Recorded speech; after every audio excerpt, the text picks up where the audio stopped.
4 साल बाद फिर आ गया है ओलंपिक में दम दिखाने का मौका। नमस्कार, आपके साथ मैं हूं गुलविश और आप देख रहे हैं ओलंपिक पर हमारी स्पेशल सीरीज केंट आरो प्रेजेंट्स दिखा दो दम।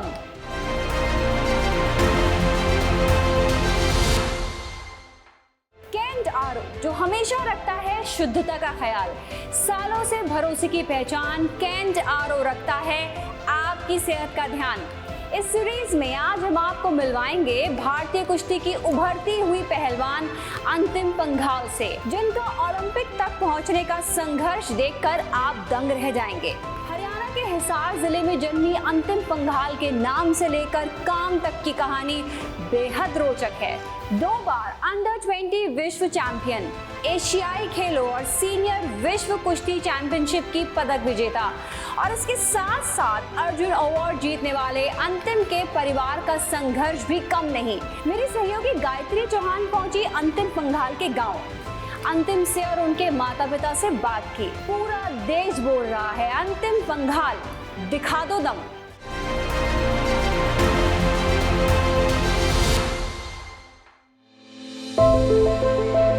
आज की हमारी मेहमान भारतीय कुश्ती की एक उभरती हुई पहलवान है। 2 बार अंडर 20 विश्व चैंपियन, एशियाई खेलों और सीनियर विश्व कुश्ती चैंपियनशिप की पदक विजेता और इसके साथ साथ अर्जुन अवार्ड अपने नाम करने वाली इस युवा एथलीट का नाम है अंतिम पंघाल। हरियाणा के हिसार जिले के रहने वाली अंतिम अपने माता पिता, 3 बहनों और एक भाई के साथ रहती है। पिता ने बेटी की कुश्ती करियर को सपोर्ट करने के लिए अपने परिवार को भी एक जगह से दूसरी जगह पर शिफ्ट कर दिया। जमीन बेच दी, ट्रैक्टर बेच दिए, पर पिता को अंतिम पर पूरा भरोसा था और उन्होंने अपने पिता के भरोसे को जल्द ही परिणाम में तब्दील कर दिया। नाम इनका अंतिम है क्योंकि हरियाणा में एक प्रथा है कि जब और बेटियां नहीं चाहिए तो आखिरी लड़की का नाम अंतिम या बथेरी रख दिया जाता है। पर अपने नाम के बिल्कुल विपरीत अंतिम ने अपनी मेहनत और लगन के दम पर अपने आप को अव्वल नंबर पर लाया और अब ये जाने वाली है पेरिस, देश को ओलंपिक गेम्स में रिप्रेजेंट करने और देश का नाम रोशन करने।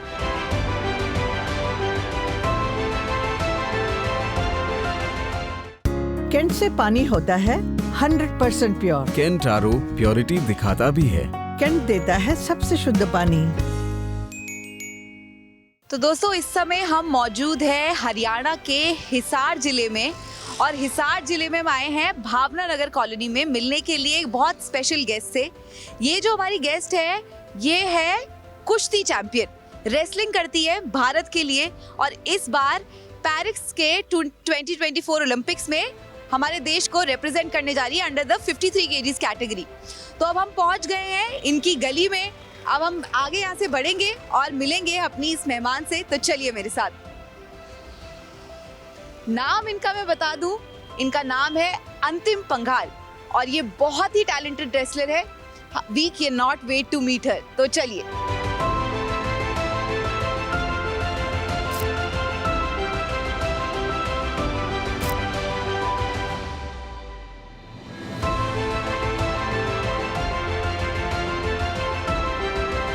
नमस्कार दर्शकों, आपका बहुत बहुत स्वागत है हमारे शो पर। आपके साथ मैं हूं गायत्री चौहान और आज हम आए हैं हरियाणा के हिसार में।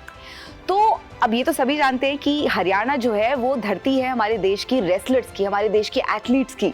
तो आज हम कुछ ऐसा ही करने आए हैं। आज हम एक बहुत ही खास एथलीट से मिलने के लिए आए हैं और ये पेशे से एक रेसलर है, हमारे देश को इस साल के पेरिस ओलंपिक्स में रिप्रेजेंट करेंगी। इनका जो नाम है वो बड़ा ही खास है। तो चलिए बिना हम लोग फर्दर अडू इन्हीं के पास चलते हैं सीधा और इन्हीं से जानते हैं इनके नाम के बारे में। सबसे पहले इनका नाम है अंतिम जी और अब अंतिम जी हमें बताएंगी कि आपके नाम का क्या मतलब है, क्यों आपका नाम अंतिम रखा गया। जैसे गांव में ज़्यादा लड़कियां हो जाती थी तो सभी पहले तो ये था भाई लड़का नहीं हो तब तक लड़कियां पैदा होती ये करवाते थे। तो जैसे मेरी भी 3 बहनें हैं मुझसे बड़ी, तो मम्मी पापा चाहते थे अभी और लड़की ना हो और लड़का हो, इसलिए मेरा नाम अंतिम रख दिया।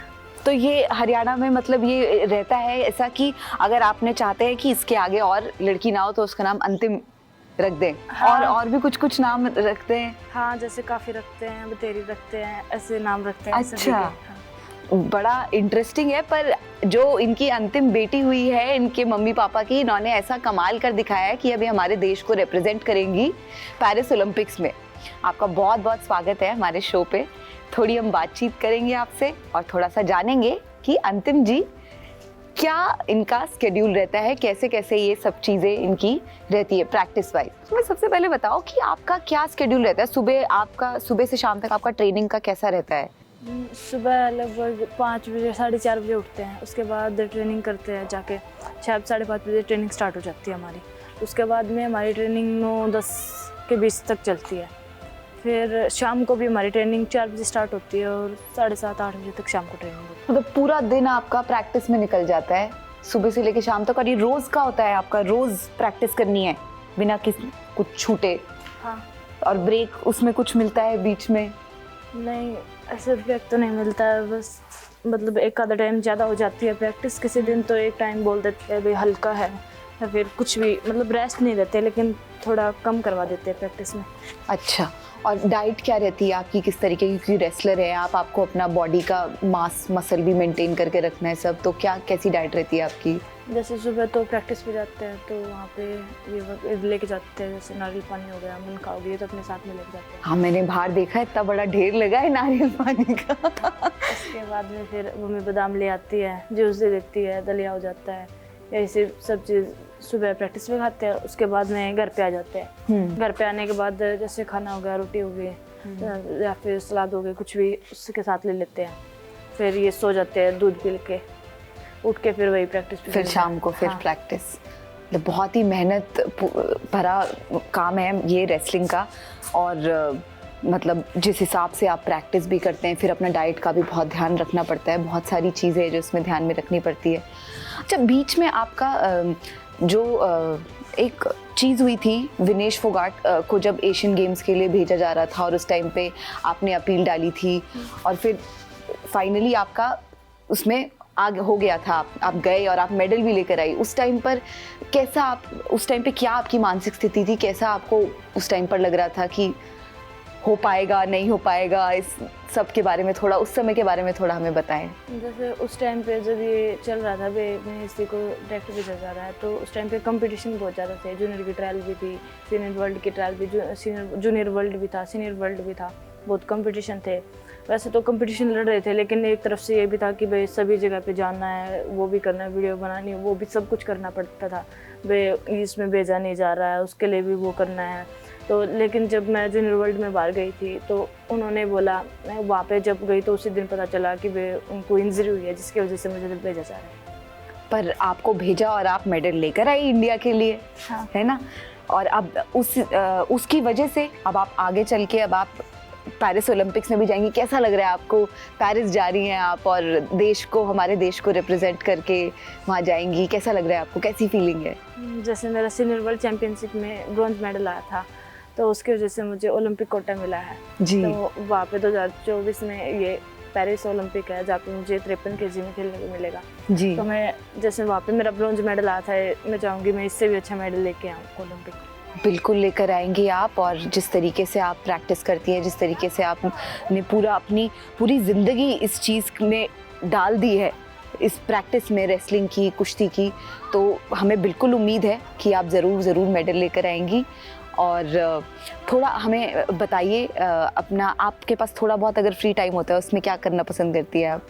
आपकी खूब सारी बहनें हैं यहाँ पर, आपके आसपास भी दोस्त होंगे, आपकी पार्टनर भी आई हुई है यहाँ पर कुश्ती वाली। हाँ, वो मतलब यहाँ पे साई में रहती है, तो संडे के दिन आ जाती है घर पे, तो इसलिए बस इन्हीं के साथ खेल लेती हूँ, थोड़ा बहुत झगड़ा कर लेती हूँ, मस्ती कर लेती हूँ इन्हीं के साथ। अपने संघर्ष के बारे में थोड़ा बताएं हमें अंतिम। आपके फादर से हमने अभी बात करी थी, उन्होंने बताया कि किस तरीके से उनको अपनी ज़मीनें बेचनी पड़ी है और आपको आगे बढ़ाया, तो आप परिवार ने, सबने एक साथ किस तरीके का संघर्ष देखा है, उसके बारे में थोड़ा आप बताओ। जैसे मतलब परेशानी तो बहुत ज़्यादा आती थी, मतलब सभी चीज़ों की परेशानी आती थी, मतलब कुछ भी खाने पीने की हो गया या फिर घर की स्थिति में हो गया, सभी चीज़ें में आती थी।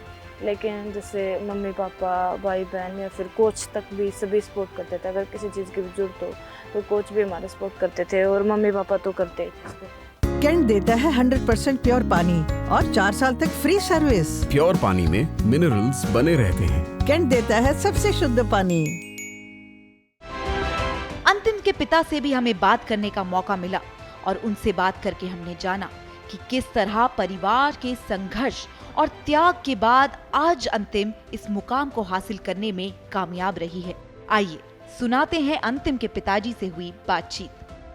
ये मेरे 4 बेटियां हैं, एक बेटा छोटा। तो सबसे बड़ी बेटी का नाम सरिता, जो कबड्डी की नेशनल लेवल की बढ़िया प्लेयर रही है।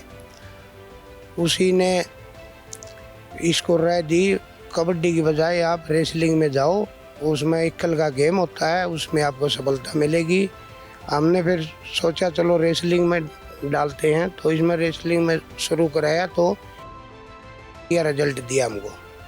फिर हमने और कोशिश करी, बस साथ में रहें और इसकी प्रैक्टिस कराएं। तो हमने 7 साल हो गए इसको दिन रात मेहनत करवाते हैं और आज ये जो ओलंपिक भी क्वालिफाई किया हमारी बेटी ने, हम बड़े खुश हैं और यही चाहेंगे भी ओलंपिक में हम मेडल लेके आए। हमारे पास जो 3 महीने का टाइम बचा है, इसमें और डबल मेहनत कराएंगे और देश को मेडल दिलाएंगे। कोई भी पहलवान हो, पहलवान के बहुत अधिक खर्चे होते हैं, वो एक आम आदमी सहन नहीं कर सकता। और हम तो बहुत गरीब आदमी थे, 2.5 किले एकड़ ज़मीन थी, उसमें तो घर का काम भी नहीं चला, पहलवान तो दूर की बात होगी। तो हमारी कुछ ज़मीन भी बिकी हैं, हमारा कुछ और साधन थे, ट्रैक्टर टुक्टर वो भी बिका है। फिर लेकिन हमने यही सोचा था भाई हम हमारी बेटी को मुकाम तक ले जाए। रेसलिंग में डाली तो इसकी भी रुचि थी, अंतिम की भी रुचि थी। किसी भी कोई भी खिलाड़ी होगा, उस गेम में उसकी रुचि होगी, उसका ही वो प्लेयर बन सकता है।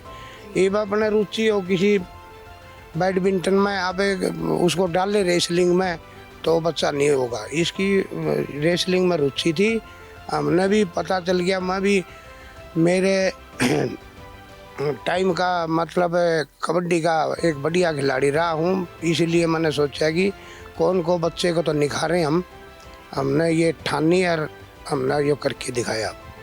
और बुरे हालात हो गए थे जब हम मेहनत करवा रहे थे। उसके बाद में भी ट्रायल में भी अंतिम फर्स्ट आई थी, लेकिन जो एडॉक कमेटी थी वो ज़बरदस्ती विनेश फोगाट को 53 किलो में और इसको बजरंग को 65 किलो में भेज रही थी। वो बिल्कुल गलत तरीका था, लेकिन विनेश ने, हमारी बेटी ने कदम वापस लिए, मैं उसकी सराहना करता हूँ। और अगर वो 2 महीने का अगर वो अंतिम पर मानसिक तनाव नहीं आता तो वहाँ पर ब्रॉन्ज की बजाय गोल्ड में बदलती। अब जो पेरिस की लड़ाई होगी हम इसमें साबित करके दिखाएंगे भाई हमने भी को मेहनत कराई है, हमारी गुड़िया ने भी मेहनत करी है। हाँ मेडल लेके आएंगे हम, इसमें कोई शक नहीं। हम हमारे देश की झोली में पेरिस में से जो अपने ओलंपिक होगा, देश के झोली में मेडल डालेंगे। इनसे बात करके हमने जाना कि अंतिम के तो खून में ही स्पोर्ट्स दौड़ता है, पर इसके बावजूद पूरे परिवार ने उस समय बड़ा कठिन समय देखा जब विनेश फोगाट के साथ इनकी एशियाई गेम्स कोटा को लेकर विवाद हुआ।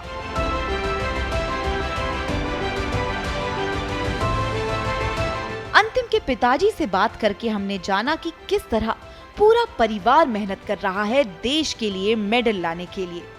आगे चल के हमने जाना अंतिम से ही उनकी माताजी के बारे में। आइए सुनाते हैं आपको। तो अभी हम मम्मी जी के पास भी आके बैठे हैं। मम्मी जी जो अंतिम को खिलाती है, पिलाती है और इनको एकदम रिष्ट पुष्ट बनाती है। तो अंतिम, मम्मी का कितना बड़ा योगदान है आपके इस सफ़र में, थोड़ा उसके बारे में बताओ।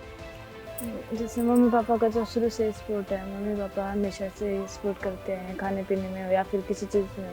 मतलब सुबह मम्मी जूस निकाल के देके आती है, बादाम वगैरह के देके आती है। अगर घर पे कोई ना हो तो पैदल भी चली जाती है देने के लिए। मतलब मम्मी बहुत ज़्यादा सपोर्ट करती है मुझे। अब आगे जो ओलंपिक्स है उसकी क्या तैयारी चल रही है? अभी कितना कम ही समय बचा है, अब तो कुछ ही महीने बचे हैं। क्या तैयारी चल रही है, कैसी चल रही है, उसके बारे में थोड़ा बताओ हमें। हाँ, वैसे तो अच्छी प्रैक्टिस चल रही है, कोच भी ध्यान रखते हैं, फिजियो भी है मेरे पास ने जो इंजरी से का भी सभी चीज़ों का ध्यान रखता है। मम्मी पापा भी टाइम पे सब कुछ दे के आते हैं, बादाम भी, जूस भी, नारियल पानी भी, मन का भी, जो भी होता है सभी मतलब पूरा ध्यान रखते हैं। अभी तो मतलब कहने को 4 ही महीने 5 ही महीने बाकी हैं ओलंपिक के जी। इस बार सोचते ये रहे कि वे ओलंपिक से मेडल लेके आऊँ जी। और इस बार कोई दिमागी रूप से भी कोई टेंशन नहीं है आपको अब, क्योंकि जितना भी वो पहले का था जो चल रहा था विनेश फोगाट का भी सब चीज़ खत्म हो गई। अब आप अपने दम पर सामने आके खड़े हुए और अपने दम पे जो आपने मेडल जीता उसी की वजह से अब आप ओलंपिक्स में जा रही हैं। तो बहुत अच्छी फीलिंग होगी ये। तो हम उम्मीद करते हैं कि आप बहुत अच्छा आगे भी करें और जब आप पेरिस में जाएं तो ज़रूर इंडिया के लिए मेडल लेकर आए, यही उम्मीद है हमें आपसे। अभी ना मैं आपको कुछ बहुत ही स्पेशल 2 चीज़ें दिखाने वाली हूँ, वो 2 चीज़ें जिसने हमारी रेसलर को एक्चुअल पहलवान बनाया है। आ जाओ। ये देख रहे हो आप, ये प्यारी सी भैंस, यही है वो भैंस जिसका दूध पी के हमारी पहलवान बनती है।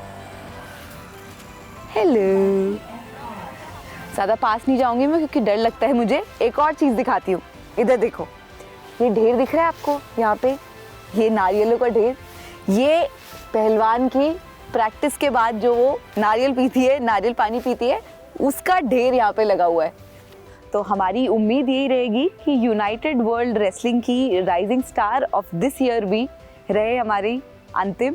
और इनसे बातचीत करी हमने आज, इनकी प्रैक्टिस से लेकर इनकी डाइट से लेकर सब चीज़ों के बारे में हमने आज जाना इनसे। और जिस तरह से प्रैक्टिस कर रही है, बहुत अच्छा प्रैक्टिस कर रही है, आगे बहुत अच्छा करेंगी, इसी की हम उम्मीद रखते हैं। और आज के हमारे शो में बस इतना ही। बहुत बहुत धन्यवाद हमें ज्वाइन करने के लिए। तो देखा आपने कितना संघर्ष किया है अंतिम पंघाल और उनके परिवार ने ओलंपिक तक पहुंचने के लिए। पूरे देश की दुआएं अंतिम पंघाल के साथ हैं। हमें उम्मीद है कि ये जाबाज खिलाड़ी देश के लिए 2024 के पेरिस ओलंपिक से गोल्ड मेडल जरूर लेकर आएंगी। खिलाड़ियों का हौसला बढ़ाने के लिए शुक्रिया केंट आरो। देश की शान बढ़ा दो, खिलाड़ियों दिखा दो दम। अगले एपिसोड में फिर हाजिर होंगे किसी और ओलंपिक स्टार के साथ। नमस्कार।